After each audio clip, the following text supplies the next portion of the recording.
The Mercedes-Benz C-Class is the German luxury automaker's most popular bread-and-butter model worldwide, and the current generation car has now received its midlife facelift.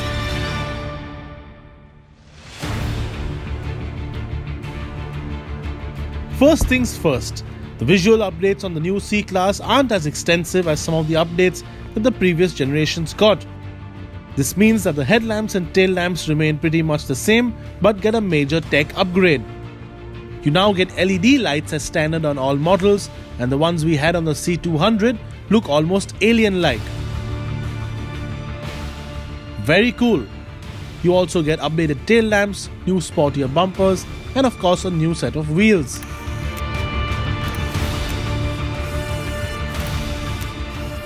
The interior though gets a big update. The C-Class has always been a great cabin in terms of design, and that now gets even better. You get the steering wheel from the S-Class with a touch sensor along with a slightly updated seat design. There's also a brand new infotainment system that now finally gets Apple CarPlay, but more importantly, Mercedes-Benz brand new user interface. Much cleaner and more usable than before. And yes, an all-digital instrument cluster replaces the analog dials. Also a direct lift from the S-Class. Now, apart from all the exterior bits which have been updated with LED headlamps, tail lamps, etc., and of course that big change on the interior with the new infotainment system or the digital screen, the other big change in the car, and actually the more important one, is actually the engine under the bonnet. Now, the 2-litre engine in the older C200, which is the one we get in India, has now been replaced, and as is the case with every automaker, downsizing is the name of the game. So this one has gone from a 2-litre 4-cylinder turbo unit to a 1.5-litre 4-cylinder turbo unit. Now, before you start screaming about how small engines aren't exactly apt for a large car, remember this one still makes 184 horsepower and 270 Newton meters of torque. So the figures do match what this car generally, a car of this size and generally should have. That said, the way it drives is a little different. You can't really tell the change in engine size until you are at higher speeds, when you hear the engine working overtime to get that power out. That said, there's no lag, as this engine also has a mild hybrid system called EQ Boost. The car comes equipped with a 48-volt battery that is stored just under the boot floor that gives the engine some extra kick under certain conditions. Essentially, what it does is give the engine an extra 13 bhp of power while the turbo is still building up boost. Once the turbo kicks in and starts doing its work, the engine then takes over and becomes a standard forced induction petrol motor once again. And this means no lag, no hesitation, and much better driving experience at lower speeds. Apart from the smaller 1.5-litre engine which will now replace the C200 in India, the C-Class sedan will also get more powerful engines in the petrol and diesel range. You will get a C300 petrol, which is the same engine as the one on the C-Class Cabriolet, and for the first time a C300D, which will then replace the C250D in the range.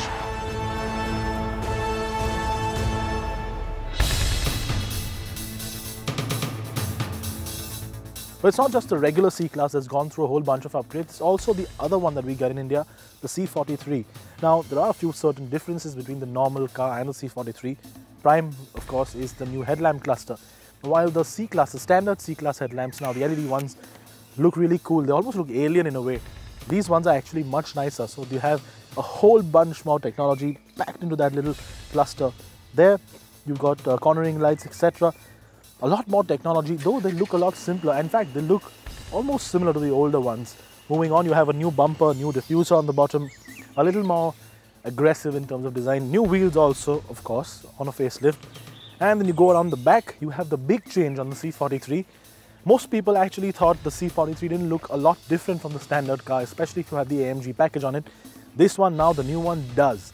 The big difference, that new very aggressive diffuser on the bottom and those telltale AMG quad pipes. Now remember, the older AMGs did get those quad pipes. They have moved to a more trapezoidal design now on the C63. The 43 gets those back, and those are very cool. They scream performance, and even though this is the mid-range performance variant for the AMG range, that looks really cool, and now the car looks a lot more purposeful as compared to the one before.